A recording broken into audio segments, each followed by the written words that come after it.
Hello friends, யுத்த பூமி நாவல் ஸ்டோரியோட அடுத்த எபிசோட பார்க்கணுன்னா சேனலை சப்ஸ்கிரைப் பண்ணிக்கோங்க. நிறைய பேர் சேனலை சப்ஸ்கிரைப் பண்ணாமலே பார்த்துட்ருக்கீங்க. ஸோ ப்ளீஸ் நீங்கள் சப்ஸ்கிரைப் பண்ணால் எங்களால் அடுத்தடுத்த எபிசோட் இன்ட்ரெஸ்ட்டாக போட முடியும். ஸோ ப்ளீஸ் சப்ஸ்கிரைப் பண்ணி சப்போர்ட் பண்ணுங்கள். தேங்க்யூ. அத்தியாயம் 2116. சக்தி வாய்ந்த வீரர்களின் வார்த்தைகள் காற்றில் பரவியதும் பயம் மெதுவாக கோபமாக மாறியது. உடனே அங்கிருந்த அனைவரும் தங்கள் சக்திகளை வெளிப்படுத்த தொடங்கினர். அதைத் தொடர்ந்து கோடிக்கணக்கான சக்தி நீரூற்றுகள் அசுரக்கடல் முழுவதும் பாய்ந்தன. அதே நேரத்தில் அந்த சக்திகள் ஒன்றிணைந்து அப்பகுதி முழுவதையும் கடுமையாக நடுங்கச் செய்தன. பின்னர் ஒரு நொடியில் எண்ணற்ற தாக்குதல்கள் அரக்க சக்தியின் தாக்குதலுடன் நேரடியாக மோதின. அந்த தாக்குதல் ஒரு கணம் உலகையே நடுங்க வைத்தது. ஆனால் தூரத்தில் நின்று கொண்டிருந்த அடிமைகளின் தலைவன் இதை உணர்ந்தவுடன் தனது தாக்குதலுக்கு இன்னும் சிறிது சக்தியை சேர்த்தான். உடனே எல்லா தாக்குதல்களும் முறியடிக்கப்பட்டன. பின்னர் அவனது தாக்குதல் மீண்டும் வேகமெடுத்து பனித்தாமரையை நெருங்கத் தொடங்கியது. அந்த தருணத்தில் ஜீவமரண மகாஞானியின் கண்கள் சிவந்தன. முகத்தில் பீதியுடன் அவள் கை முத்திரையை மாற்றி, நம்ம உயிரையே தியாகம் பண்ணா மட்டும்தான் இந்த அரக்கனை தடுத்து நிறுத்த முடியும் என்றாள். அதை பார்க்கும்போது அவளுக்கும் மற்ற மகாஞானிகளுக்கும் வேறு வழியில்லை என்பது தெளிவாக தெரிந்தது. அதனால் அவர்கள் தங்கள் கை முத்திரைகளை மாற்றி உயிர்களை தியாகம் செய்ய தயாரானார்கள். ஆனால் அவர்கள் தங்கள் உயிர்களை தியாகம் செய்யவிருந்த அதே சமயத்தில் பனித்தாமரைக்கு முன்னால் ஒரு மங்கலான உருவம் தோன்றியது. பிறகு அடுத்த நொடியில் ஜெயசமரனுக்கு முன்னால் வெண்ணிற ஆடை அணிந்த ஆரண்யா வந்து நின்றாள். அப்போது உலகம் முழுவதாலும் மட்டுமல்ல, பண்டைய மகாஞானிகளாலும் கூட தடுக்க முடியாத அந்த அபாயகரமான தாக்குதல் அவளை நோக்கி வந்து கொண்டிருந்தது. இருந்தாலும் ஆரண்யா அமைதியாக அதை நோக்கி பார்த்து கொண்டிருந்தாள். பின்னர் அவள் தனது வாளை உருவி அந்த தாக்குதலை எதிர்கொண்டாள். ஆனால் ஆரண்யாவின் வாளிலிருந்து எந்த சக்தியும் வெளிப்படவில்லை. இதை கண்ட மக்கள் திகைத்து போனார்கள். உடனே அனைவரின் முகங்களும் வெளிரி போய், ஆரண்யா இறக்கப் போறா என்ற எண்ணம் அனைவரையும் ஆட்கொண்டது. ஆனால் அவளது சக்தியற்ற வாள் அடிமைகளின் தலைவனின் தாக்குதலுடன் மோதிய உடனே எண்ணற்ற மக்களின் திகைத்த பார்வைகளுக்கு முன்னால் அந்த தாக்குதல் இரண்டாகச் சிதறியது. இந்த நிகழ்வு அங்கே பெரும் குழப்பத்தை ஏற்படுத்தியது. உடனே அனைவரும் ஆரண்யாவையே உற்று பார்த்தனர். ஏனெனில் அவள் எப்படி இவ்வளவு சக்தி வாய்ந்தவளாக இருக்க முடிகிறது என்பதை யாராலும் புரிந்து கொள்ள முடியவில்லை. அதே நேரத்தில் பண்டைய மகாஞானிகளின் முகங்களிலும் இதே போன்ற ஆச்சரியம் தெரிந்தது. அப்போது ஏதோ ஒன்றை புரிந்து கொண்ட ஜீவமரண மகாஞானி, இவகிட்ட இருக்கிறது ஒன்னும் சாதாரண சக்தி இல்ல, உச்சக்கட்ட சக்தி. அவளால எப்படி இந்த அளவுக்கு அந்த சக்தியை பயன்படுத்த முடியுதுன்னு எனக்கே ஆச்சரியமா இருக்கு. என் சகோதரிக்கு கூட இந்த உச்சபட்ச நுட்பங்களை பத்தி இவ்வளவு தெளிவான புரிதல் இருந்ததில்ல என்றாள்.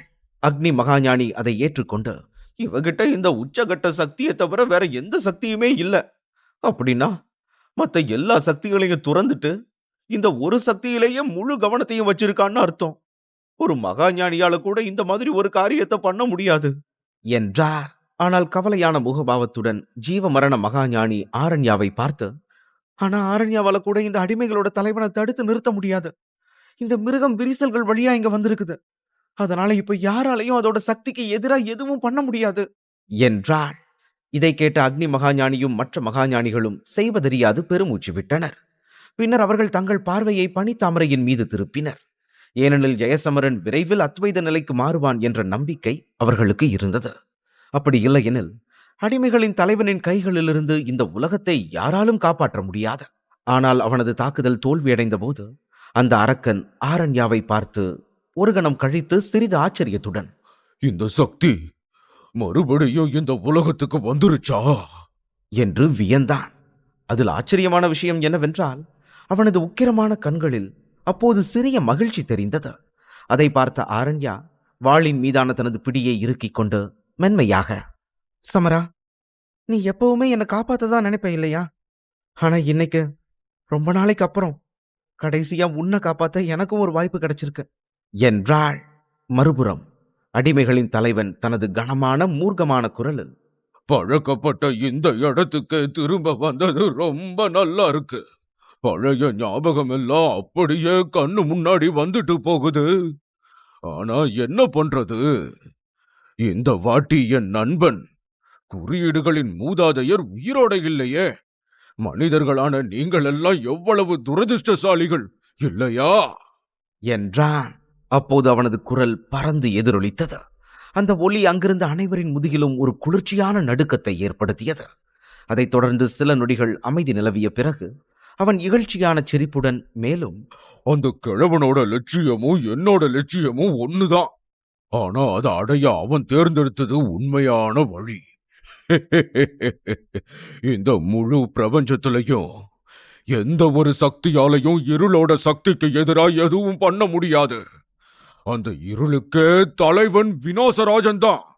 அந்த குறியீடுகளின் மூதாதையர் இந்த மனித இனத்தையே காப்பாத்திட்டதா நினைச்சான். ஆனா கடைசியில இருள்தான் ஜெயிச்சிருக்கு. என்றான். அவன் பேசிக் கொண்டிருந்த போது அவனது பார்வை மெதுவாக ஆரண்யாவுக்கு பின்னால் இருந்த பனித்தாமரையின் மீது நிலை கொண்டது.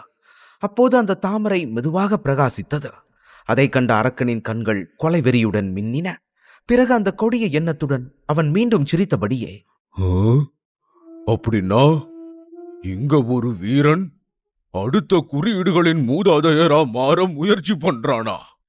அவன் ஒரு மாவீரனாகி இந்த உலகத்தை எங்க தலைவர் விநாசராஜன் கிட்ட இருந்து காப்பாத்த விரும்புறானா?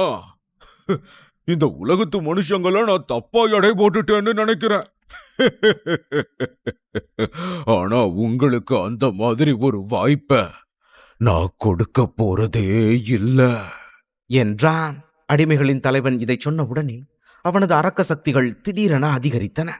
பிறகு அந்த சக்திகள் அவனுக்கு முன் திரண்டு கருஞ்சிவப்பு தீப்பிழம்புகளாக உருமாறின. அப்போது அந்த தீப்பிழம்புகள் அளவுக்கு மீறிய உயரத்தில் இருந்தன. அவற்றின் வெப்பம் சுற்றியிருந்த பரிமாணத்தையே சிதைக்க தொடங்கியது. அதோடு அந்த கருஞ்சிவப்பு நெருப்பு முழு பரிமாணத்தையும் கருகச் செய்யும் சக்தி கொண்டது போல தோன்றியது. அந்த தீப்பிழம்புகளில் இருந்த அரக்க சக்தியை உணர்ந்தபோது அங்கிருந்த அனைவரின் முகங்களிலும் பயம் மேலும் ஆழமானது. யாரும் எதிர்வினையாற்றும் முன்பே அந்த கருஞ்சிவப்பு தீப்பிழம்புகள் வேகமாக முன்னேறி பனித்தாமரையை நோக்கி பாய்ந்தன.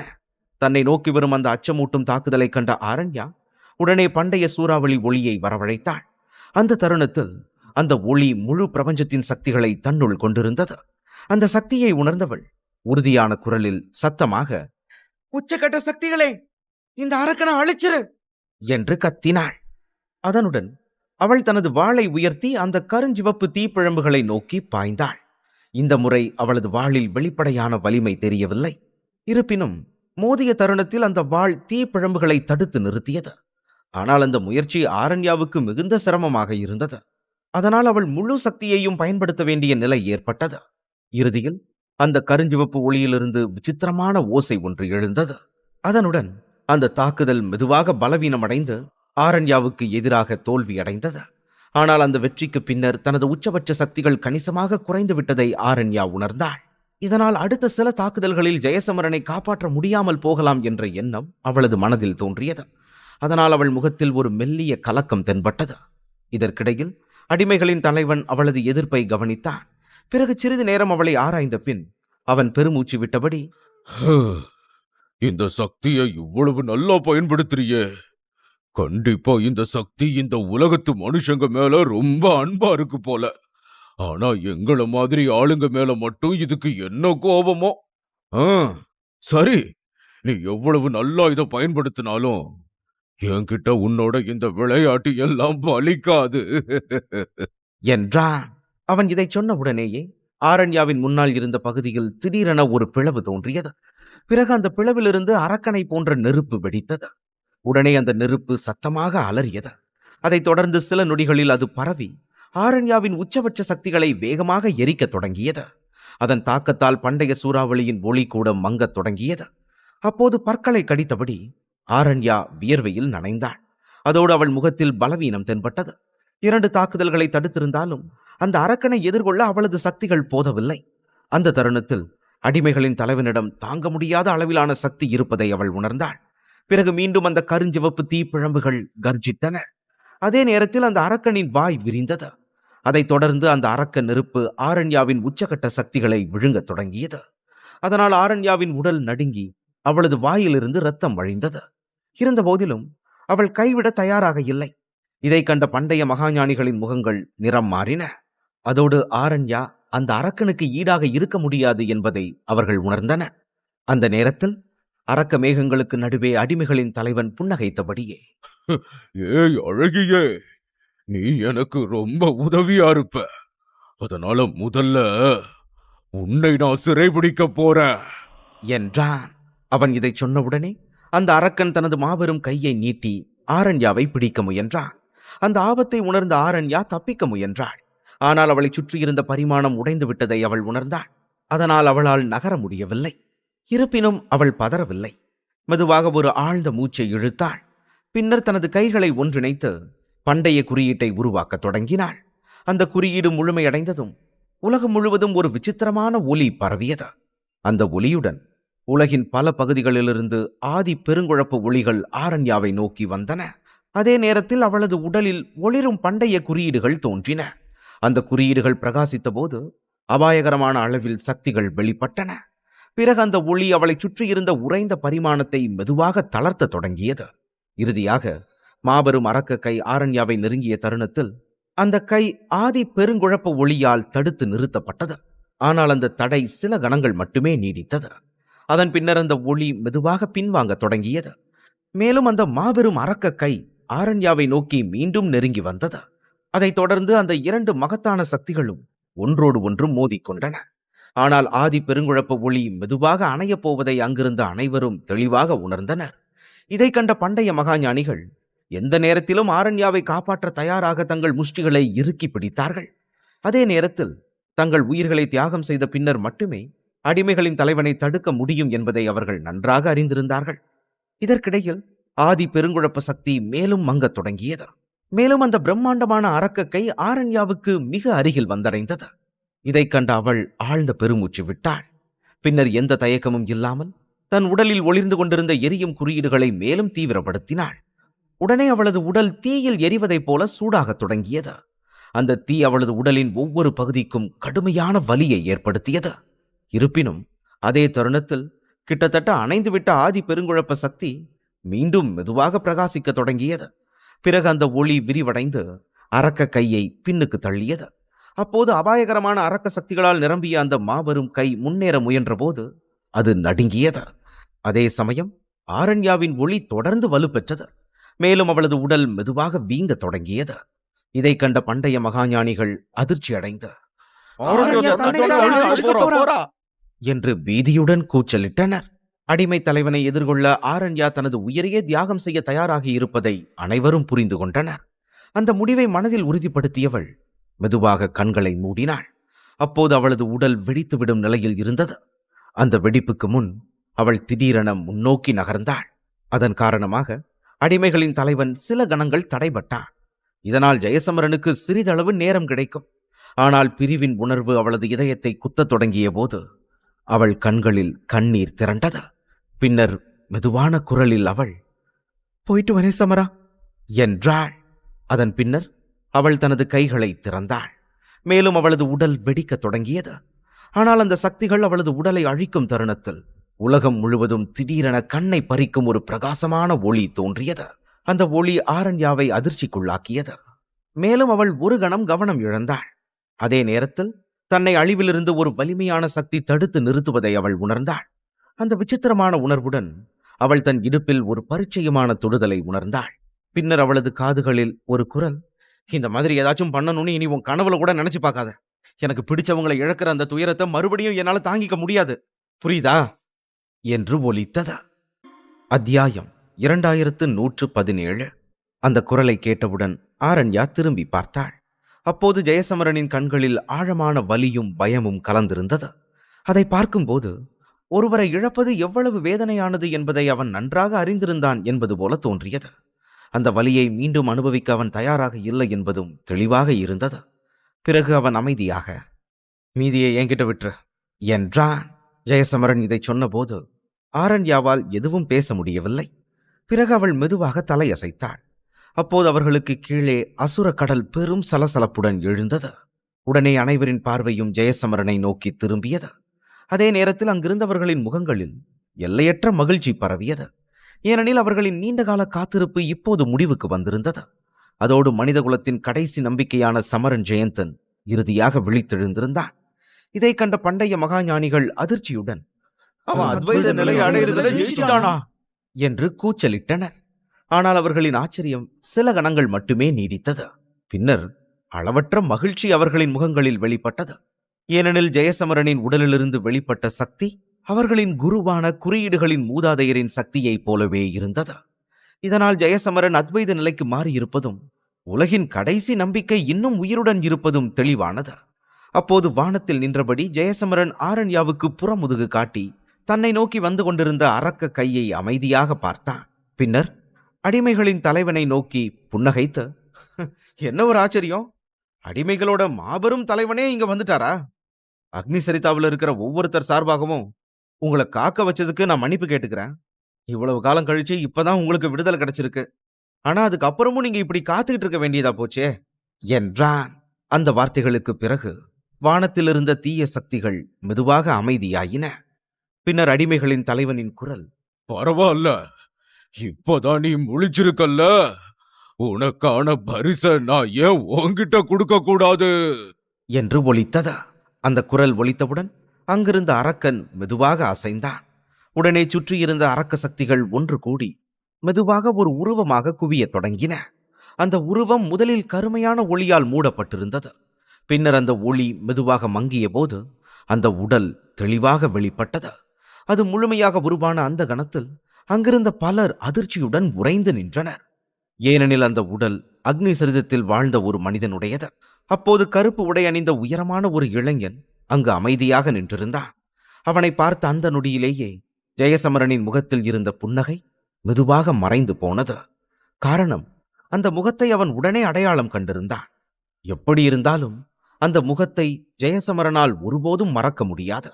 ஏனெனில் அவன் முன் நின்றிருந்த அந்த முகம் உண்மையில் ஜெயகிருபனுடையது. மறுபுறம் அசுர கடலில் இருந்த ஆரண்யாவும் வீராவும் மற்றவர்களும் அந்த உருவத்தை கவனித்த போது அவர்களின் இதயங்கள் நடுங்கின. ஏனெனில் கிருபன் தான் அடிமைகளின் தலைவன் என்ற எண்ணமே அவர்களுக்கு நம்ப முடியாத ஒன்றாக இருந்தது. அதனால் அவர்களின் கண்கள் பெரிதாக விரிந்தன. இது எப்படி சாத்தியம் என்ற குழப்பம் அவர்களின் முகங்களில் தெளிவாக பிரதிபலித்தது. அந்த அதிர்ச்சியின் நடுவில் ஜெயசமரனும் கிருபனை அமைதியாக உற்று பார்த்து கொண்டிருந்தான். ஆனால் அவனது கண்களில் எந்த கவலையும் தோன்றவில்லை. காரணம், தன் முன்னால் நின்றிருந்த அந்த இளைஞன் கிருபனைப் போலவே தோற்றமளித்தாலும் அவன் உண்மையில் கிருபன் அல்ல என்பதை ஜெயசமரன் உணர்ந்திருந்தான். அதனால் ஜெயசமரன் அமைதியாக அனைவரையும் பார்த்து, யாரும் கவலைப்பட தேவையில்லை, இது கிருபன் இல்ல என்றான்.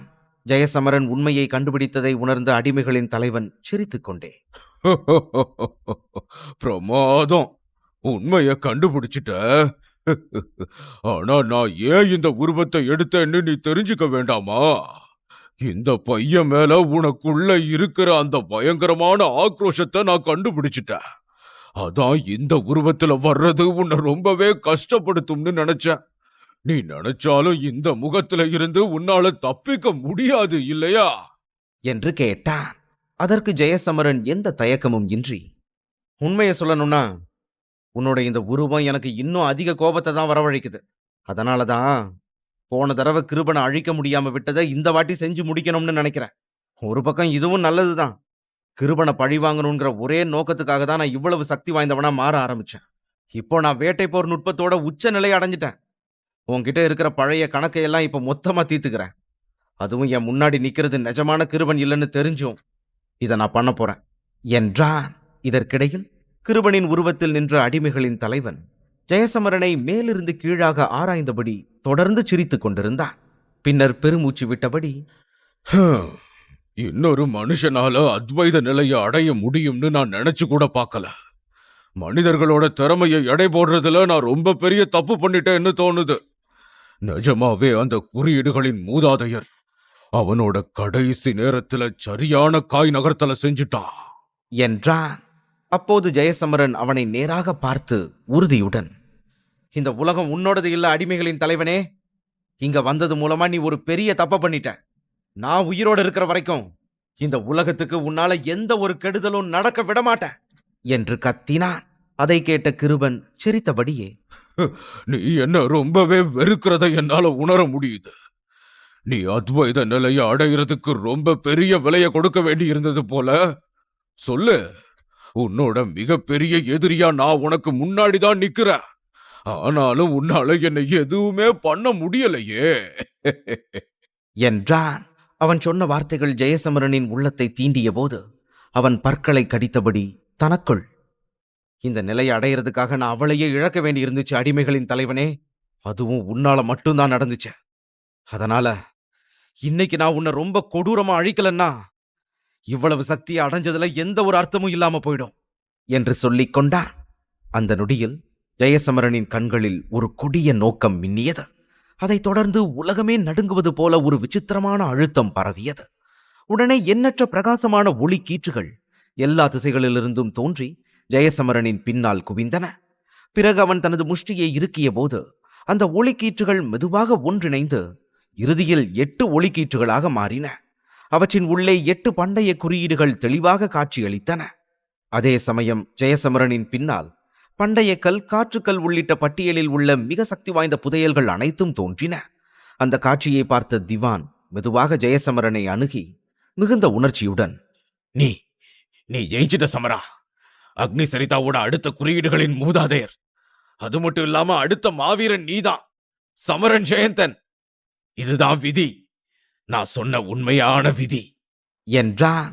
பவேரியாவிலிருந்து இங்கு வரை ஜெயசமரனின் பயணத்தை கண்டிருந்த திவானின் கண்கள் உணர்ச்சியால் நிரம்பின.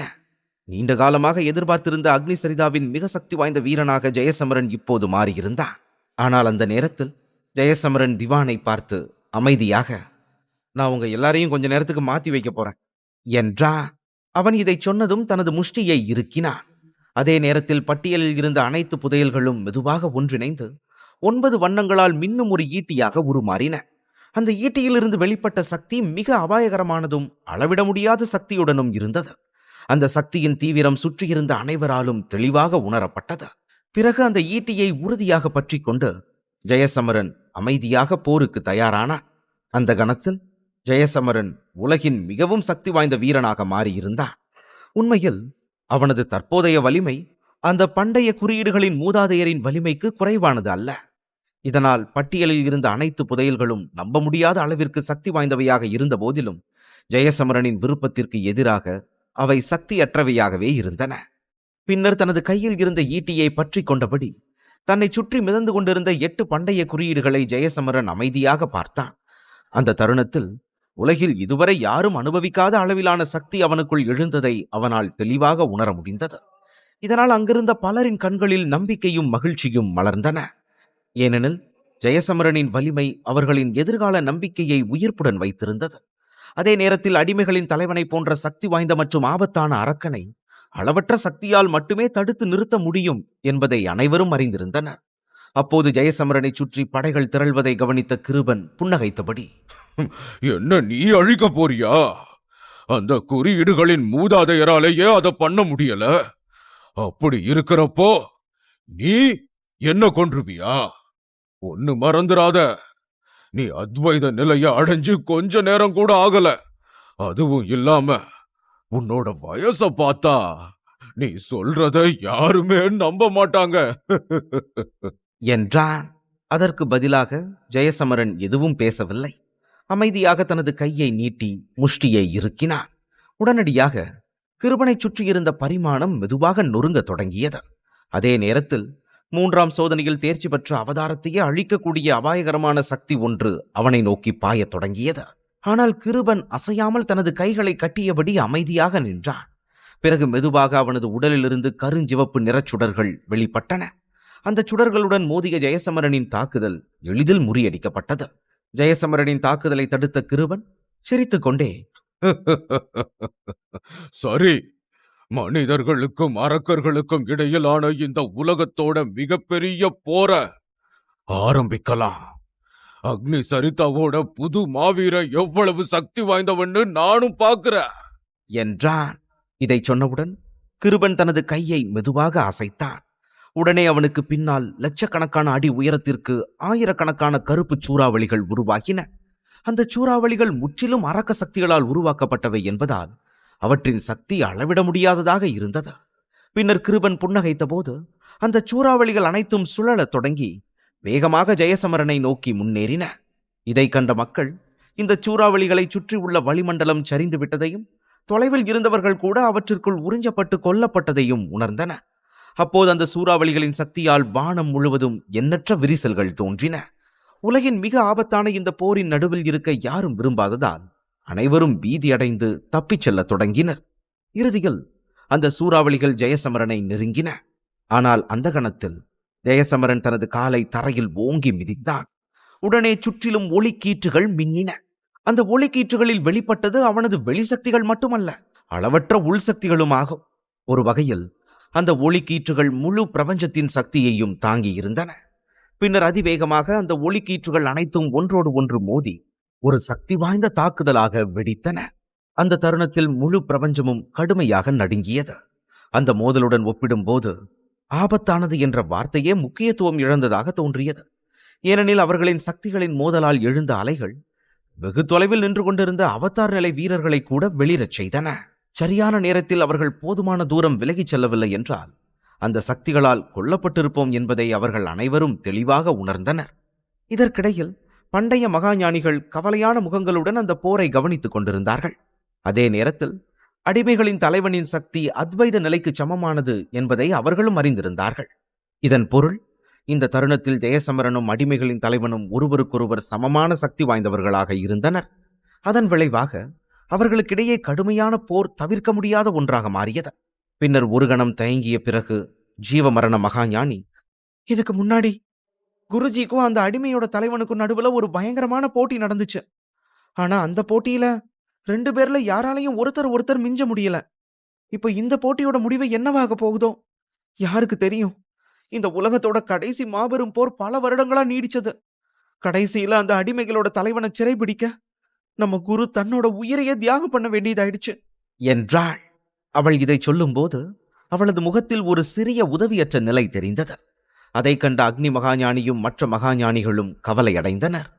ஏனெனில் கடந்த முறை அடிமைகளின் தலைவனை தடுக்க குறியீடுகளின் மூதாதையர் தன்னை தியாகம் செய்ய வேண்டியிருந்ததால் இந்த முறையும் ஜெயசமரன் தன்னை தியாகம் செய்ய வேண்டுமோ என்ற பயம் அனைவரின் மனதிலும் எழுந்தது. ஆனால் மிகவும் ஆபத்தான விஷயம் என்னவென்றால், தன்னை தியாகம் செய்த பிறகும் அந்த தீமையை முழுமையாக அழிக்க முடியவில்லை என்பதே. ஒரு கணம் யோசித்த பிறகு ஜீவமரண மகாஞானி மீண்டும், இதுவும் அப்படியே நடக்கும்னு எனக்கு தோணல. ஒருவேளை சமரனால அந்த அடிமைகளோட தலைவனை அழிக்க முடியலாம். நம்ம குருவால எல்லாத்தையும் பண்ண முடிஞ்சது. ஆனா அந்த பட்டியல்ல இருக்கிற ரொம்பவே சக்தி வாய்ந்த அந்த புதையலை அவரால் முழுசா கட்டுப்படுத்த முடியல. அதுவும் இல்லாம அவர் பனிராணிய மறுபிறவி எடுக்க வைக்க வேண்டியதாயிடுச்சு. அதுக்கே அவரோட சக்தியில முக்காவாசி தீந்து போயிருந்துச்சு என்றாள்.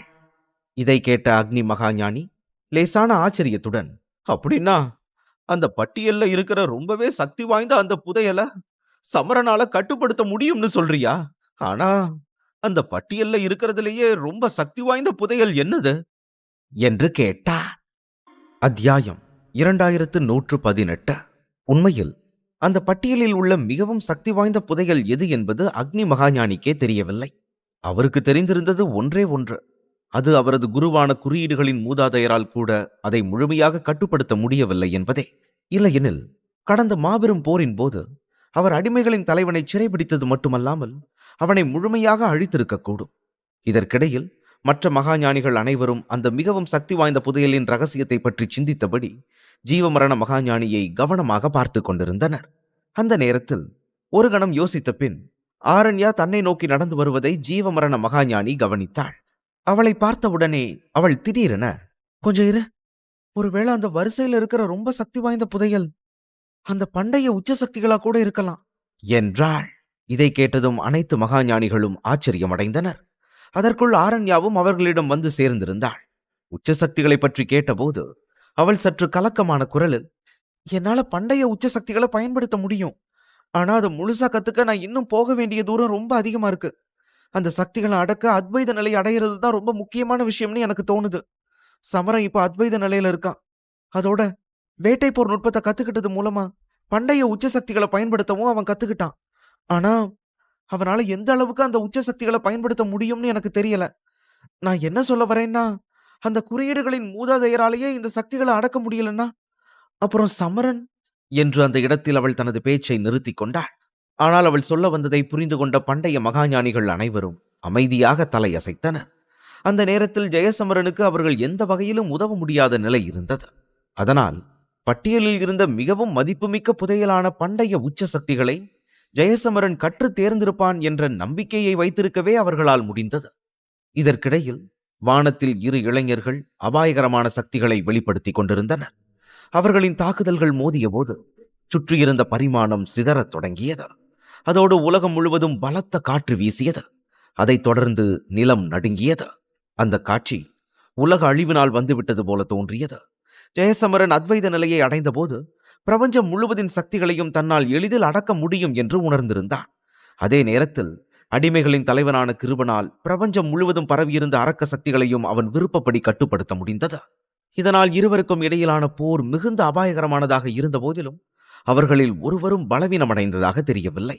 அப்போது முன்னேறி வந்த ஒளிமயமான ஈட்டி அரக்க சக்திகளால் உருவான ஈட்டியுடன் மோதியதில் தீப்பொறிகள் பறந்தன. அதே நேரத்தில் ஜெயசமரனுக்கு பின்னால் சக்திகளால் ஆன ஒரு மாபெரும் நாகம் உருவானது. அதே போல கிருபனுக்கு பின்னால் அரக்க சக்திகளால் ஆன ஒரு மாபெரும் அசுரன் தோன்றினான். அந்த இரண்டும் ஒன்றோடு ஒன்று மோதிய போது அபாயகரமான சக்தி அலைகள் பரவின.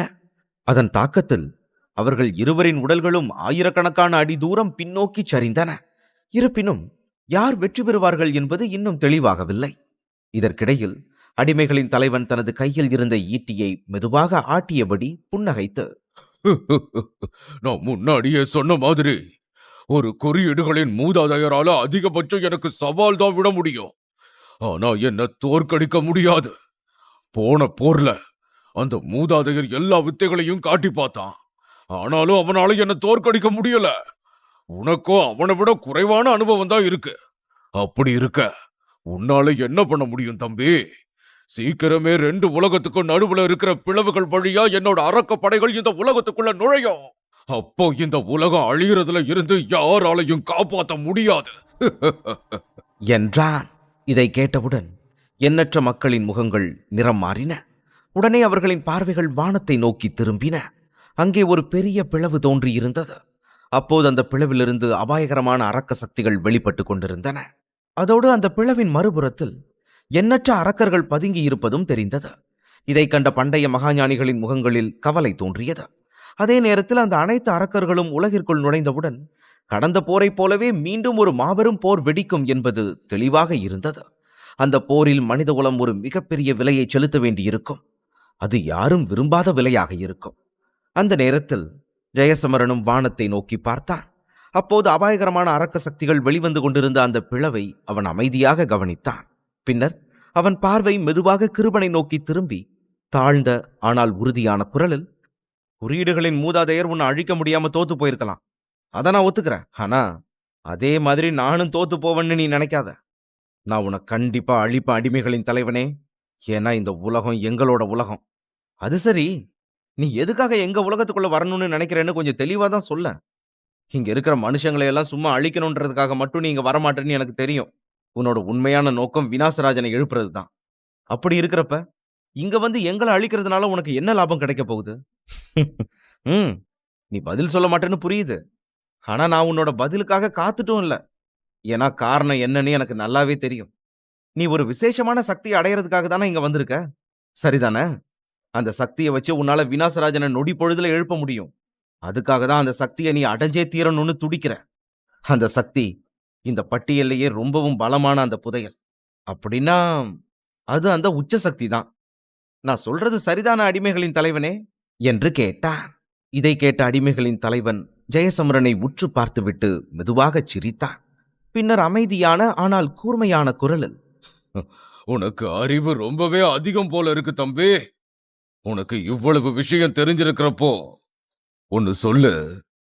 இந்த உலகத்தோட முதல் மாவீரன், அதாவது இதுக்கு முன்னாடி இருந்த குறியீடுகளின் மூதாதையர் எங்கிருந்து வந்தான்னு உனக்கு தெரியுமா?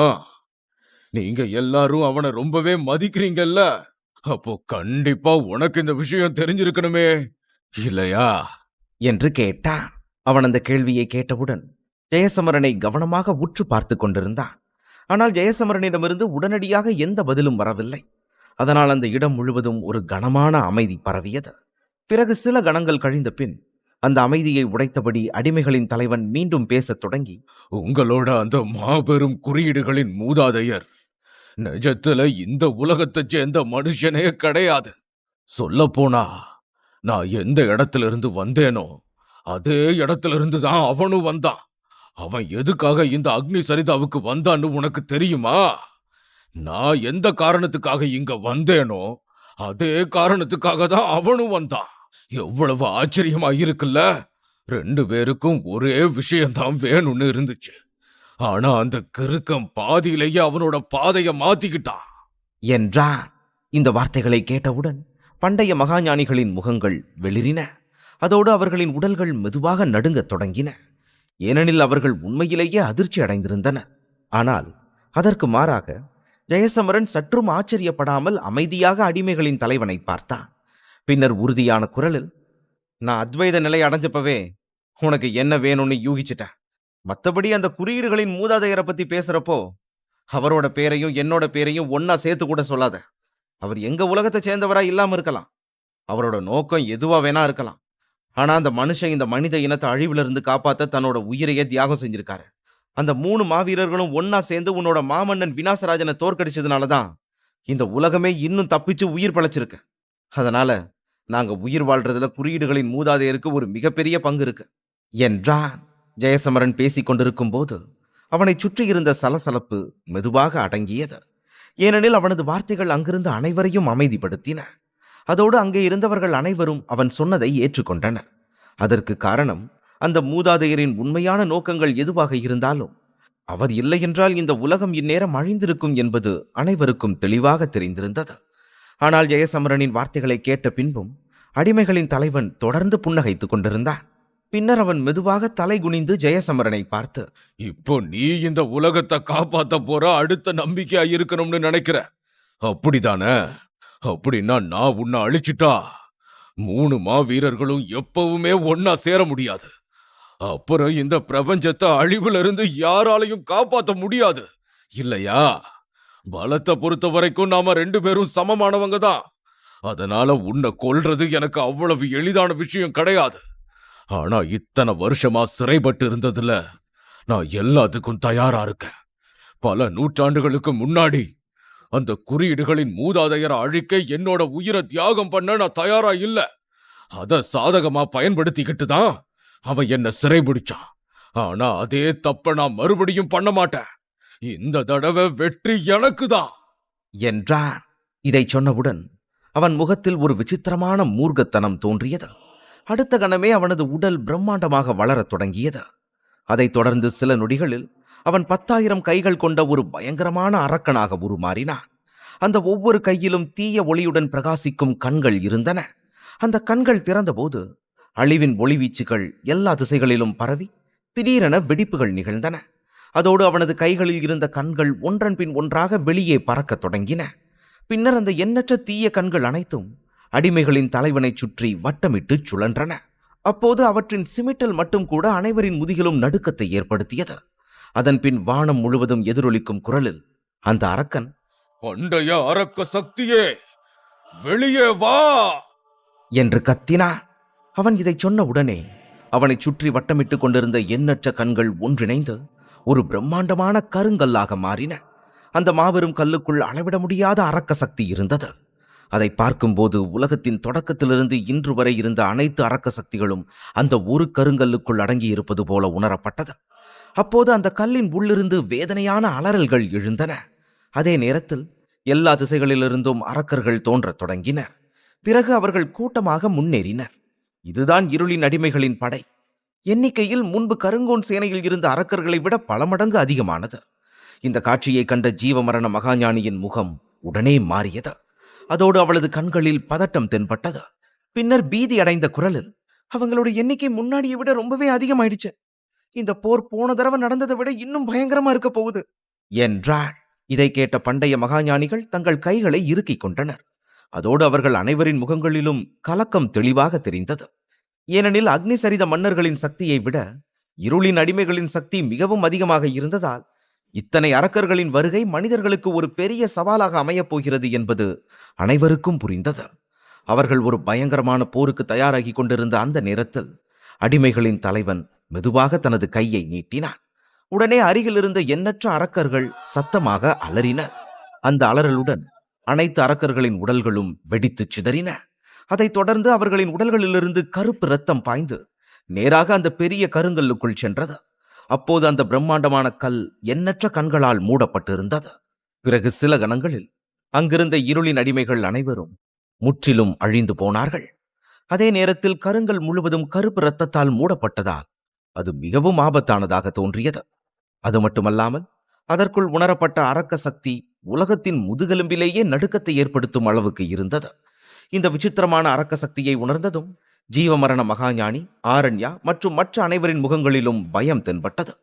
அப்போது ஜெயசமரன் கூட அந்த சக்தியை கண்டு ஒரு கணம் தயங்கினான். ஆனால் அடுத்த கணமே அவன் 8 பண்டைய குறியீடுகளின் சக்தியையும் ஒரே நேரத்தில் கட்டவிழ்த்து விட்டான். அப்போது அந்த இடமே அதிரும் வகையில் பிரம்மாண்டமான தீப்பிழம்புகள் சீறி எழுந்தன. அதைத் தொடர்ந்து எலும்புகளை உறைய வைக்கும் கடும் பனி நாலாபுரமும் பரவியது. அடுத்த நொடியே ஆகாயத்தை பிளக்கும் வகையில் எண்ணற்ற மின்னல்கள் வெடித்தன. அதோடு மிரட்டும் வகையில் கருந்துளைகளும் தோன்றின. பிறகு இவை அனைத்தும் மெதுவாக அடிமைகளின் தலைவனை சுற்றி ஒரு மரண வளையத்தைப் போல விரிந்தன. அந்த தருணத்தில் ஜெயசமரன் 8 பண்டைய குறியீடுகளின் சக்திகளையும் தனது முழு வலிமையோடு பயன்படுத்தி கொண்டிருந்தான். அத்தியாயம் 2119. ஜெயசமரன் வெளிப்படுத்திய பண்டைய குறியீடுகளால் சூழப்பட்டிருந்த அந்த அரக்கன் உடனடியாக கருங்கல்லிலிருந்து அரக்க சக்திகளை வெளிப்படுத்தினான். அந்த சக்தியின் அழுத்தத்தால் பண்டைய குறியீடுகளுக்கு கூட பின்வாங்க வேண்டிய கட்டாயம் ஏற்பட்டது. இப்போது அடிமைகளின் தலைவனுக்கு 2 கைகள் மட்டுமே எஞ்சி இருந்தன. அப்போது அவன் ஜெயசமரனை கொலை வெறியுடன் பார்த்து, இன்னைக்கு நான் என்னையே அழிச்சுக்கிட்டு என்னோட எல்லா அடிமைகளையும் சேர்த்து அழிச்சிருவேன். இது மூலமா நீ இந்த பிரபஞ்சத்தை காப்பாத்த முடியாம நான் தடுத்து நிறுத்துவேன் என்று கத்தினான். அதனுடன் அவன் தனது கை முத்திரைகளை மாற்றத் தொடங்கினான். அடுத்த கணமே அந்த மாபெரும் அரக்கக்கல் அனைவரின் கண்களுக்கு முன்பாக மறைந்து ஜெயசமரனின் மேலே தோன்றியது.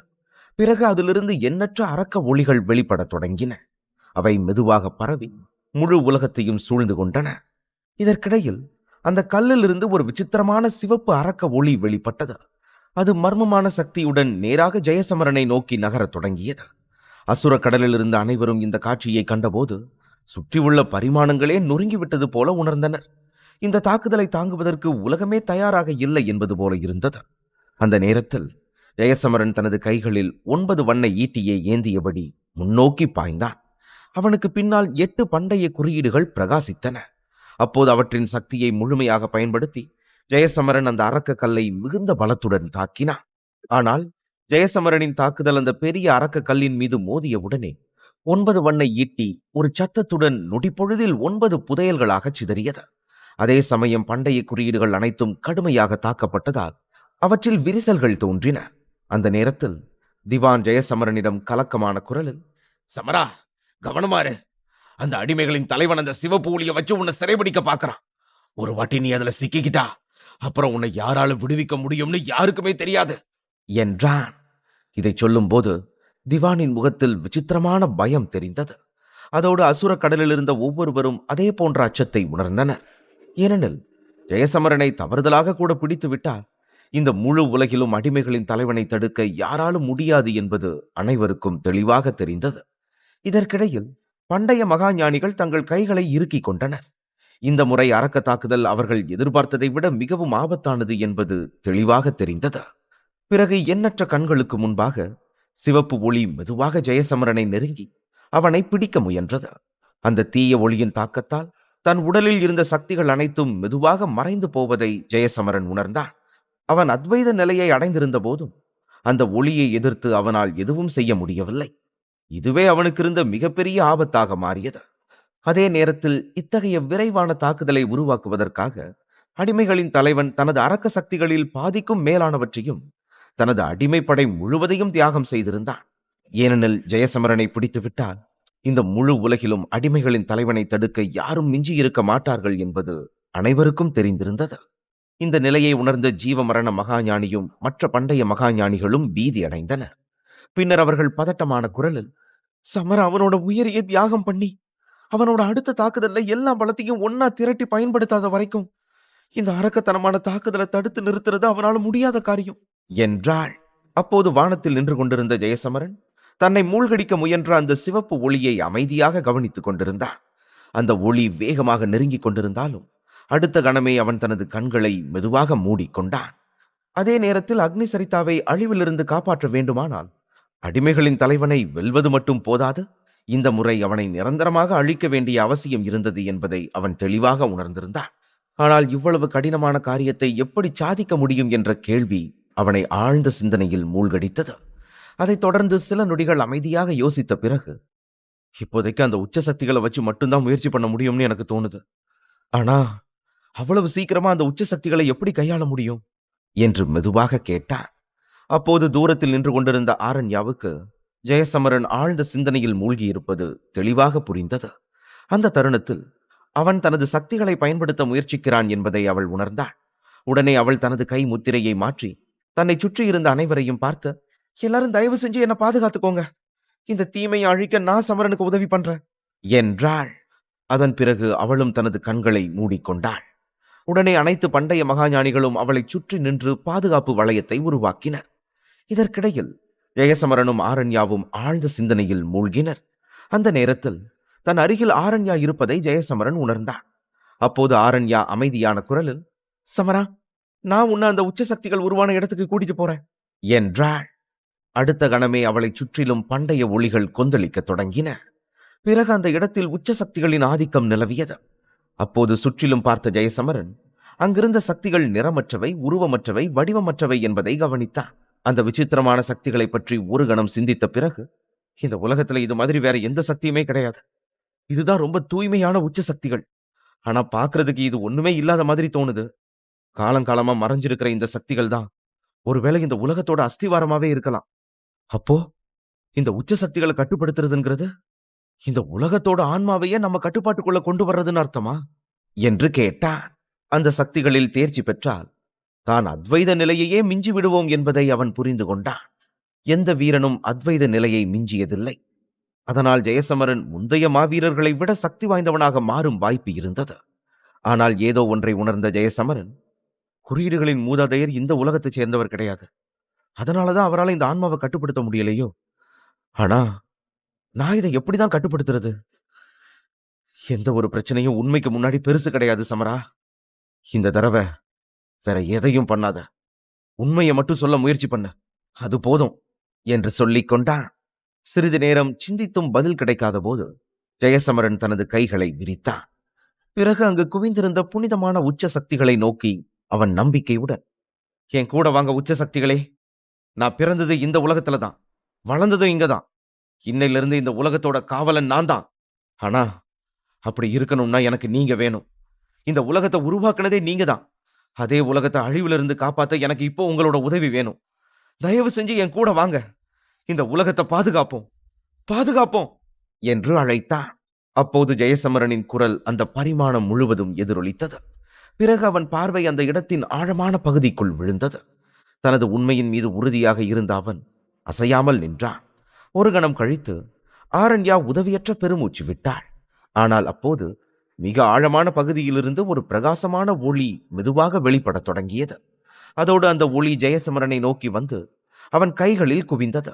உருவமற்ற அந்த ஒளியை தொட்டதும் ஜெயசமரனின் உடல் முழுவதும் ஒரு மர்மமான உணர்வு பரவியது. அதைத் தொடர்ந்து பிரபஞ்சத்தின் ஒவ்வொரு துகளுடன் தான் இணைந்து விட்டது போலவும், முழு பிரபஞ்சத்தையும் கட்டுப்படுத்த முடியும் என்பது போலவும் அவனுக்கு தோன்றியது. இதற்கிடையில் அசுர கடலுக்கு மேலே கொடூரமான சிவப்பு ஒளி வேகமாக ஜெயசமரனை நோக்கி வந்தது. பிறகு அந்த ஒளி அவனை சுற்றியவுடன் அடிமைகளின் தலைவனின் முகத்தில் ஒரு பயங்கரமான சிரிப்பு தெரிந்தது. அந்த ஒளியில் சிக்கிய ஜெயசமரன் தான் அரக்க கல்லுக்குள் இழுக்கப்படுவதை உணர்ந்தான். இதை கண்டு அவன், கடைசியில இருள் தான் இந்த உலகத்தை ஜெயிக்க போகுது என்று கத்தினான். ஆனால் அடுத்த கணமே தூய உச்ச சக்திகள் திடீரென ஜெயசமரனின் உடலிலிருந்து பீரிட்டது. அதோடு அவன் உடல் நடுவானில் உறைந்து நின்றது. பின்னர் அவன் தனது கண்களை திறந்தான். அப்போது அவனது கண்களில் விசித்திரமான ஒளி பிரதிபலித்தது. உடனே அவன் கனத்த குரலில், இந்த உலகம் எங்களோடது, அடிமைகளின் தலைவனே, இங்க உன் இஷ்டத்துக்கு நீ எதுவும் பண்ண முடியாது என்று கத்தினான். அதனுடன் ஜெயசமரனின் உடலிலிருந்து ஒரு பிரம்மாண்டமான பண்டைய ஒளி புயல் எழுந்து அரக்க கல்லை தாக்கியது. அது மோதியவுடன் அரக்கக்கல் வேதனையான அலறல்களை எழுப்பியது. பிறகு அதன் மீதிருந்த கண்கள் ஒன்றன் பின் ஒன்றாக அழிந்தன. இந்த திடீர் மாற்றத்தை கண்டு அனைவரும் திகைத்து நின்றனர். அதைத் தொடர்ந்து அந்த பிரம்மாண்டமான கல்லில் விரிசல்கள் தோன்றின. அதே நேரத்தில் அடிமைகளின் தலைவனின் உடல் நடுங்கத் தொடங்கியது. அப்போது அவனது கண்களில் பேரச்சம் தெரிந்தது. பின்னர் அவன் நடுங்கிய குரலில், உருவம் இல்லாத சக்திகளா? அப்படின்னா நீ அந்த உச்ச சக்திகளோட ஆன்மாவையே உன் கைக்குள்ள கொண்டு வந்துட்டியா என்று கேட்டான். இதை கேட்ட உச்ச சக்திகளால் சூழப்பட்ட ஜெயசமரன் மெதுவாக முன்னேறத் தொடங்கினான். அப்போது அவனது உடலிலிருந்து வெளிப்பட்ட சக்திகள் இதற்கு முன் எவரும் காணாதவையாக இருந்தன. ஜெயசமரனின் தற்போதைய சக்திகள் குறியீடுகளின் மூதாதையரின் சக்திகளையே மிஞ்சி இருந்ததால் பண்டைய மகாஞானிகள் கூட வாயடைத்து போனார்கள். தொடர்ந்து முன்னேறிய ஜெயசமரனை மிகவும் சக்தி வாய்ந்த அரக்க சக்திகளாலும் தடுக்க முடியவில்லை. அது பார்க்க ஒட்டுமொத்த உலகமே அவனை ஆதரிப்பது போல இருந்தது. அதனால் எதுவும் அவனை தாக்க முடியாத நிலை உருவானது. ஜெயசமரன் இவ்வளவு வேகமாக முன்னேறுவதைக் கண்டு அடிமைகளின் தலைவன் பின்வாங்கத் தொடங்கினான். பிறகு அவன் நடுங்கிய குரலில், இந்த சக்திகளா? அப்போ இந்த பையன் சிரஞ்சீவியாவே மாறிட்டான்னு அர்த்தமா? என்று உளறினான். அப்போது அவனது கண்களில் இருந்த கோபம் அவனது புரிதலை கூட மீறியது. எல்லாவற்றிற்கும் மேலாக அவன் பண்டைய குறியீடுகளின் மூதாதையரால் ஆயிரக்கணக்கான ஆண்டுகளாக சிறைப்பட்டு அதற்காக மிகப்பெரிய விலையை செலுத்தியிருந்தான். இத்தகைய நிலையில் ஜெயசமரன் இவ்வளவு மகத்தான பலன்களை பெற்று சிரஞ்சீவி என்ற உயர்ந்த நிலையை அடைவான் என்று யாராலும் கற்பனை செய்ய முடியவில்லை. ஆனால் அந்த நேரத்தில் ஜெயசமரன் தனது கண்களில் உறுதியான நம்பிக்கையுடன் அடிமைகளின் தலைவனை பார்த்து கொண்டிருந்தான். அதற்கு பிறகு அவனது பார்வை மெதுவாக விண்வெளியில் இருந்த பிளவின் மீது விழுந்தது. பின்னர் அவன் ஒரு லேசான கை அசைவால் தனது உச்ச சக்திகளில் இருந்து ஒரு ஒளி கற்றையை உருவாக்கி அதனை மிக பெரும் வேகத்தில் அந்த பிளவை நோக்கி அனுப்பினான். சில கணங்கள் கடந்தபோது விண்வெளியில் இருந்த அந்த பிளவு மெதுவாக நிரம்பத் தொடங்கியது. இதை கண்ட அடிமைகளின் தலைவன் திகைத்து போனான். உண்மையில் ஒரு சிரஞ்சீவியின் சக்தி அளவற்றது என்பதை அவன் உணர்ந்தான். பிறகு அடுத்த கணமே அடிமைகளின் தலைவன் கடும் குரலில், எல்லாரும் பின்னாடி தள்ளி நில்லுங்க என்று கத்தினான். அவனது குரலில் இருந்த கோபம் தெளிவாக வெளிப்பட்டது. அவன் கட்டளை கிணங்க அரக்கப்படைகள் ஏதோ பயங்கரமான ஒன்று நடக்கப் போகிறது என்பதை உணர்ந்து பீதியுடன் பின்வாங்கத் தொடங்கின. அந்த தருணத்தில் ஜெயசமரன் சத்தமாக, நான் முன்னாடியே சொன்ன மாதிரி இவ்வளவு தூரம் வந்ததுக்கு அப்புறம் நீங்க உயிரோட திரும்ப போகணும்னு அவசியமே இல்லை. பாவம், அந்த குறியீடுகளோட மூதாதையரால உங்களை முடிக்க முடியாம போயிருக்கலாம். ஆனா அவர் பாதியில விட்டத நான் உங்களை மொத்தமா அழிச்சு முடிச்சு வைக்கிறேன் என்று கர்ஜித்தான். அடுத்த கணமே ஜெயசமரனின் கைகளில் இருந்து வெளிப்பட்ட உச்ச ஒளி வேகமாக வளரத் தொடங்கியது. அது அடிமைகளின் தலைவனை அடைந்தவுடன் ஒரு பிரம்மாண்டமான சூரியனாக உருமாறியது. ஆரம்பத்தில் அந்த சூரியன் சிறிதாக படபடத்தது. பின்னர் அதன் பிரகாசம் படிப்படியாக அதிகரிக்க தொடங்கியது. அதைத் தொடர்ந்து சில நொடிகளில் அந்த படபடப்பு மறைந்தது. அதோடு அதன் ஒளி அதிகரித்துக் கொண்டே சென்றபோது அந்த ஒரே சூரியன் பிரபஞ்சத்தில் உள்ள எண்ணற்ற கிரகங்களை விழுங்கும் அளவுக்கு சக்தி வாய்ந்தது என்பதை அங்கிருந்தவர்கள் உணர்ந்தனர். அந்த பிரகாசமான சூரியன் உருவாகுவதைக் கண்ட அடிமைகளின் தலைவனின் முகத்தில் பேராசையும் ஆச்சரியமும் கலந்த தோற்றம் தோன்றியது. அப்போது அவன் நடுங்கிய குரலில், நீ அந்த உச்ச சூரியனையும் உருவாக்குறதுல வெற்றி அடைஞ்சிட்டியா என்றான். பின்னர் ஒரு கணம் கழித்து அவன் கோபத்தில் பற்களை கடித்தான். ஆனால் அவன் சாதாரணமான எதிரி அல்ல.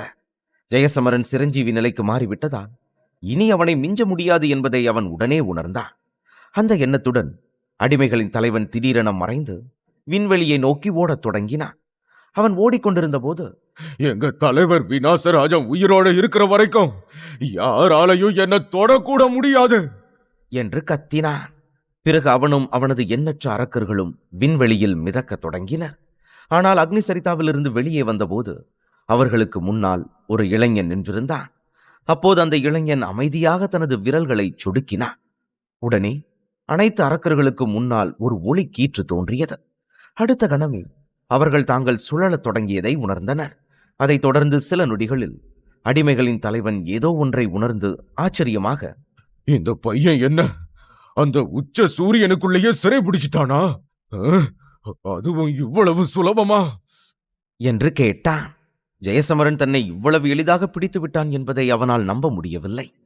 பின்னர் அவன் இடி முழக்கம் போன்ற குரலில், டேய் சமரா, என்ன விட்டு நீ மட்டும் என்ன விடுவிக்கலன்னா ஒரு மிகப்பெரிய ரகசியத்தை பத்தி உனக்கு தெரியாமலேயே போயிரும்.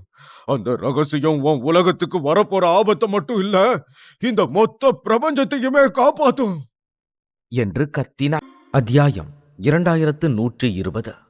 அடிமைகளின் தலைவன் மிகவும் தந்திரமானவன்.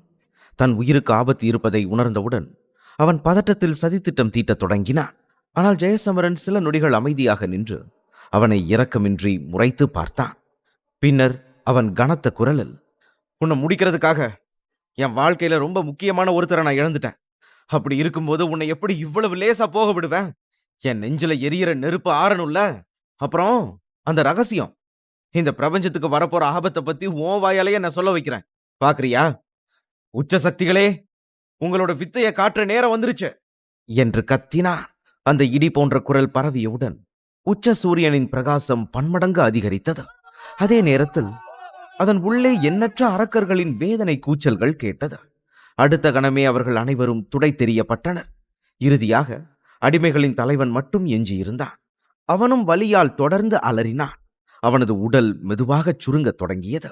அதோடு அவனது அரக்க சக்திகளும் குறைய ஆரம்பித்தன. பின்னர் ஜெயசமரன் தனது கைகளை இறுக்கிக் கொண்டு, இந்த பிரபஞ்சம் மனிதர்களான எங்களோடது. இதை உருவாக்குறதோ நடத்துறதோ இல்ல அழிக்கிறதோ எல்லாமே அந்த கடவுளோட கையில தான் இருக்கு. எந்த அரக்கனோட கையிலையும் இல்ல. அடிமைகளின் தலைவனே, நீ இந்த உலகத்துல எக்கச்சக்க அநியாயம் பண்ணிட்ட. இப்போ உன்னை அழிச்சு அந்த அநியாயங்களுக்கு எல்லாம் கணக்கு தீக்க போற.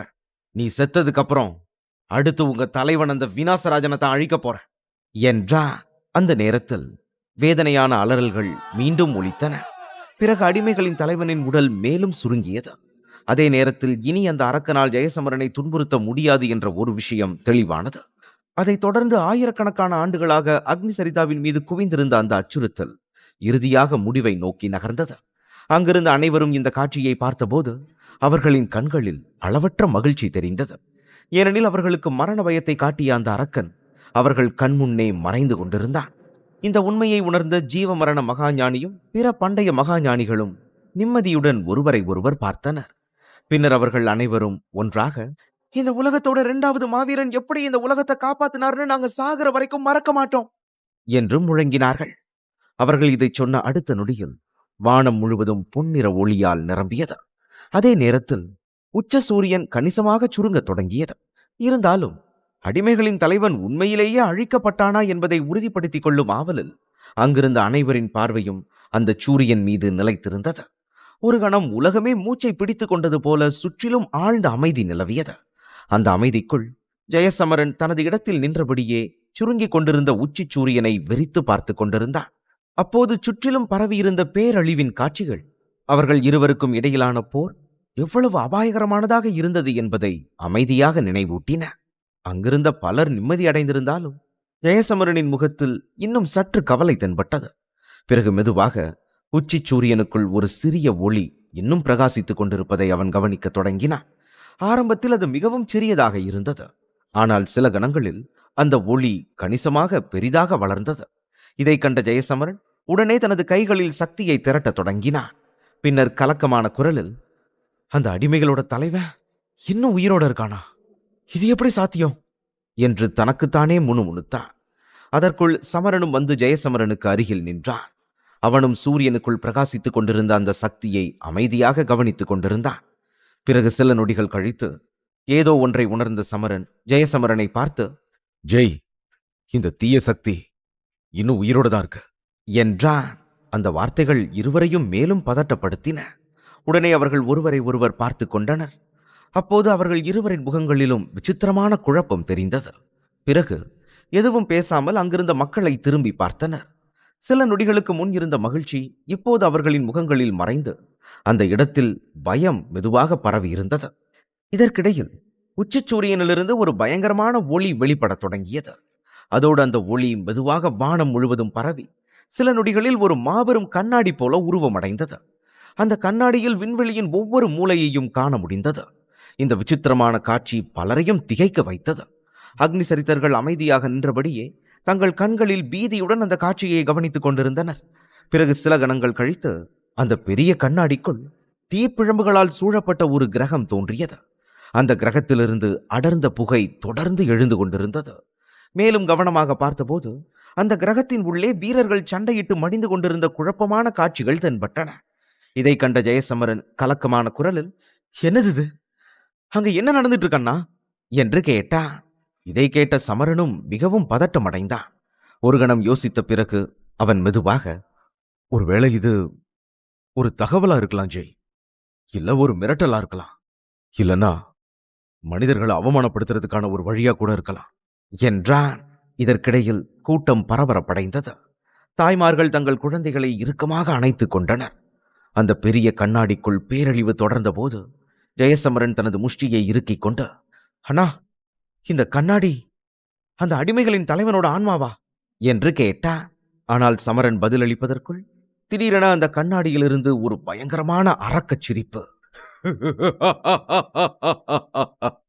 என்று கேட்டது. அந்த சிரிப்பை கேட்டதும் அங்கிருந்த அனைவரின் உடலும் சிலிர்த்தது. அதே நேரத்தில் அந்த சிரிப்பு அடிமைகளின் தலைவனுடையது என்பது தெளிவாக தெரிந்தது. பிறகு மெதுவாக கண்ணாடியின் மேற்பரப்பில் மின்னலுடன் அரக்கனின் ஆன்மா தோன்றத் தொடங்கியது. அது மிகவும் பலவீனமாக இருந்தாலும் அவனது முகத்தில் விசித்திரமான வெறித்தனம் தென்பட்டது. பின்னர் அடிமைகளின் தலைவன் இகழ்ச்சியான குரலில், மனிதர்கள் நிஜமாவே முட்டாள்கள் தான். அதுக்குள்ள கொண்டாட்டத்தை ஆரம்பிச்சிட்டீங்க. எல்லாம் முடிஞ்சு போச்சு. மனித இனம் தப்பிச்சிடுச்சுன்னு நினைச்சீங்களா? இந்த கோரமான காட்சியை உங்களுக்கு காட்டுறதுக்காகவே எங்க மாமன்னன் எனக்கு இந்த அரக்க பார்வையை கொடுத்திருக்காரு. இத உங்களுக்காக நான் கொடுக்கிற பரிசா நினைச்சுக்கோங்க. வாங்க, உங்களுக்கு ஒண்ணு காட்டுறேன். அக்னிவர்ண கிரகத்துல நிலைமை இப்ப எப்படி இருக்குதுன்னு பார்க்க ஆசையா இருக்கா? என்று கத்தினான். அக்னிவர்ணத்தின் பெயர் கேட்டதும் சமரனின் முகம் வெளிரி போனது. ஏனென்றால் அக்னிவர்ண கிரகத்தின் இருப்பிடம் ஹீமவாகினியின் இருப்பிடத்திற்கு மிக அருகில் இருந்தது. அந்த நிலையில் அக்னிவர்ணத்துக்கு ஆபத்து ஏற்பட்டால் ஹீமவாகினியும் ஆபத்தான நிலையில் சிக்கக்கூடும். இதை உணர்ந்த சமரன் தனது நிதானத்தை இழந்து, நீங்க அக்னிவர்ணத்துக்கு என்ன பண்ணி வச்சிருக்கீங்க என்று கத்தினான். அப்போது அடிமைகளின் தலைவன் மீண்டும் சிரித்தான். அதே சிரிப்புடன் அவன், நானா? நான் எதுவும் பண்ணல. நான் வெறும் ஒரு சின்ன அடிமைகளோட தலைவன் தான். உண்மையான தலைவர் ஆதிவேந்திரத்துல இருக்காரு. இதோட அக்னிவர்ணத்தோட கதை முடிஞ்சிருச்சு. இது வெறும் ஆரம்பம்தான். அடுத்து ஹீமவாகினி, அதுக்கப்புறம் உங்களோட அக்னி சரிதா. இப்படி இந்த பிரபஞ்சத்துல இருக்கிற அத்தனை கிரகங்களும் வரிசையா சாம்பலாக போகுது.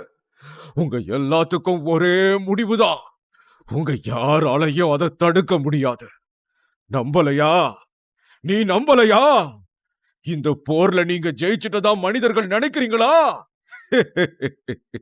முட்டாள்களே!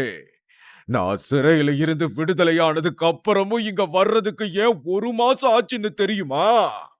நானே சொல்றேன். நான் விடுதலையான உடனே நேரா ஆதிவேந்திரத்துக்கு போனேன். அங்கதான் எங்க தலைவரோட வலது கையான அகாலன் இருக்காரு. இப்போ அவரு முழுசா குணமாயிட்டாரு. அது மட்டும் இல்ல, அவர் ஏற்கனவே எங்க தலைவர் விநாசராஜனை எழுப்புற வேலையில இறங்கிட்டாரு. இனி அவர் முழிக்கிறதுக்கு ரொம்ப நேரம் ஆகாது. அவர் ஒரு வாட்டி முழிச்சிட்டா உங்க பிரபஞ்சமே அழிஞ்சிரும். உங்களை யாராலையும் காப்பாற்ற முடியாது என்று அவன் இறுதியாக கத்தினான். அந்த வார்த்தைகளுடன் அவனது ஆன்மாவின் தீப்பொறி மெதுவாக வலுப்பெற்றது. ஒரு கணம் அவன் மீண்டும் உயிர் பெற்றது போல பிரகாசித்தான். ஆனால் அடுத்த நொடியில் மறைந்து கொண்டிருந்த அவன் குரல் மீண்டும் ஒலித்து, இது வெறும் ஆரம்பம்தான். உண்மையான பேரழிவு இப்பதான் ஆரம்பமாகி இருக்கு. எங்க தலைவர் விநாசராஜன் கிட்ட இருந்து ஒருத்தன் கூட தப்பிக்க முடியாது. இனி இருள் மட்டும்தான் இந்த உலகத்தை ஆளும் என்று வெறித்தனமாக கத்தினான்.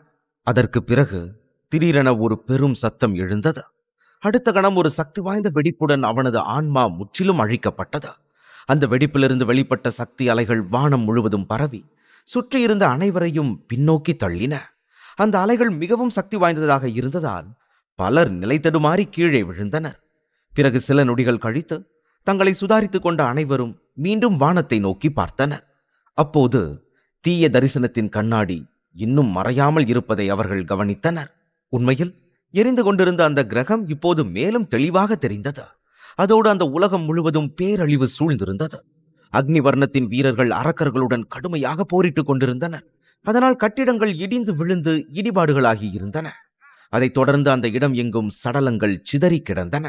அந்த கோரமான காட்சியை கண்ட சமரனின் கண்களில் கண்ணீர் மெதுவாக ததும்பியது. அதே நேரத்தில் அக்னிவர்ணம் முழுவதும் தீயால் சூழப்பட்டு அழிவின் விளிம்பில் இருந்தது. அந்த குழப்பமான சூழ்நிலைக்குள், இங்கிருந்து ஓடி போயிருங்க, கடவுளே நம்மளை அழிக்க முடிவு பண்ணிட்டாரு போல இருக்கு என்று மக்களின் கதறல்கள் தொடர்ந்து ஒலித்தன. பிறகு மெதுவாக பீதியடைந்த மக்கள் காட்சியளிக்க தொடங்கினர். அவர்களில் ஒரு தாய் தனது குழந்தையின் உயிரை காப்பாற்றும் நம்பிக்கையில் அவனை தழுவிக்கொண்டு ஓடிக்கொண்டிருந்தாள். ஆனால் திடீரென ஏற்பட்ட ஒரு சக்தி வாய்ந்த சக்தி பெருக்கத்தால் அந்த தாய் தனது குழந்தையிடமிருந்து பிரிக்கப்பட்டாள். அடுத்த கணம் அவளது அப்பாவி குழந்தை அரக்கர்களுக்கு இரையானது. அதை பார்த்த அந்த தாய், என் குழந்தைய காப்பாத்துங்க, யாராவது என் குழந்தைய காப்பாத்துங்க என்று கதறினாள். அவளது உதவியற்ற குரல் அந்த இடம் முழுவதும் எதிரொலித்தது. சுற்றிலும் இதே போன்ற உதவியற்ற மக்களின் அலறல்கள் தொடர்ந்தன. அந்த பேரழிவின் மத்தியில் திடீரென சில வீரர்கள் தோன்றி அரக்கர்களுடன் இடைவிடாமல் போராடத் தொடங்கினர். அதே சமயம் ஏராளமான பறக்கும் தட்டுகள் வானத்தில் தோன்றின. அவற்றிலிருந்து பல வீரர்கள் வெளிவந்து உதவியற்ற மனிதர்களை அந்த தட்டுகளில் ஏற்றத் தொடங்கினர். அதோடு கண்ணிமைக்கும் நேரத்தில் அக்னிவர்ணத்தின் பொதுமக்கள் அந்த தட்டுகளுக்குள் இழுத்துச் செல்லப்பட்டனர். பின்னர் வீரமிக்க போர் வீரர்கள் மட்டுமே வெளியே எஞ்சினர். அவர்கள் ஒன்றிணைந்து, இருள் மனித குலத்தை வீழ்த்த நாங்க விடமாட்டோம், கடைசி மூச்சு இருக்கும் வரை போராடுவோம், வீரர்களே என்று கத்தினார்கள். அந்த நம்பிக்கையான குரலை கேட்டதும் சமரனின் முகம் மாறி, இந்த மக்களுக்கு நடுவுல ஹீமவாகினி மக்களும் இருக்காங்களா? ஒரு நிமிஷம், அவன் நெஞ்சில் இருக்கிற அந்த அடையாளம், இது சூரிய தலத்தோட அடையாளமாச்சே. ஆனா இவங்க இங்க என்ன பண்றாங்க என்று தனக்குள் கேட்டுக்கொண்டான். அந்த வீரர்கள் உண்மையில் சூரிய தலத்தைச் சேர்ந்தவர்கள் என்பதை சமரன் உணர்ந்தபோது அவன் முகத்தில் விசித்திரமான பீதி தெரிந்தது. ஏனெனில் அங்கிருந்த மனிதர்களின் எண்ணிக்கையை விட அரக்கர்களின் எண்ணிக்கை பல மடங்கு அதிகமாக இருந்தாலும் அந்த வீரர்கள் பயத்தை மறந்து தொடர்ந்து போராடி கொண்டிருந்தனர். இதற்கிடையில் ஏதோ ஒன்றை புரிந்து கொண்ட ஜெயசமரன், அண்ணா, ஒருவேளை இவங்க அக்னிவர்ண மக்களை காப்பாத்துறதுக்காக இங்க வந்திருப்பாங்களோ என்று கேட்டான். ஆனால் அவன் வார்த்தைகள் முடிவதற்குள் அந்த கண்ணாடிக்குள் ஒரு சக்தி வாய்ந்த தாக்குதல் வெடித்தது. பிறகு ஒரே வீச்சில் ஏராளமான அரக்கர்கள் அழிக்கப்பட்டனர். அந்த தாக்குதலை நடத்திய வீரன் புகையிலிருந்து வெளிப்பட்டான். அவனது வேகம் உண்மையிலேயே பிரமிக்க வைத்தது. அப்போது அந்த ஒற்றை வீரன் ஏராளமான அரக்கர்களை அழித்துக் கொண்டிருந்தான். ஆனால் அரக்கர்கள் சிறிதும் அஞ்சாமல் தொடர்ந்து தாக்கினர். சமரனும் அந்த வீரனை உற்று பார்த்தான். அவனது முகம் தெளிவாக தெரிந்ததும் சமரனின் உடல் தள்ளாடியது. ஏனென்றால் ஹீமவாகினி வீரர்களை வழிநடத்தி சென்ற அந்த மனிதன் சமரனின் மாமனாரான மகாவீர்தான். அது உண்மையில் சூரிய தலத்தின் தலைவர் மகாவீர் என்பதை உணர்ந்த சமரன் ஒரு கணம் பேச முடியாமல் நின்றான். அதற்குள் மகாவீர் தனது கம்பீரமான குரலில், வீரர்களே, உங்க கடைசி மூச்சு இருக்கிற வரைக்கும் போராடுங்க. மத்த கிரகங்களோட படைகள் இங்க வந்து சேர்ற வரைக்கும் எதை இழந்தாவது இவங்களை நாம தடுத்தே ஆகணும் என்றார். அதே சமயம் இந்த காட்சியை பார்த்து கொண்டிருந்த சமரன், இல்ல, இது நடக்க வாய்ப்பே இல்ல.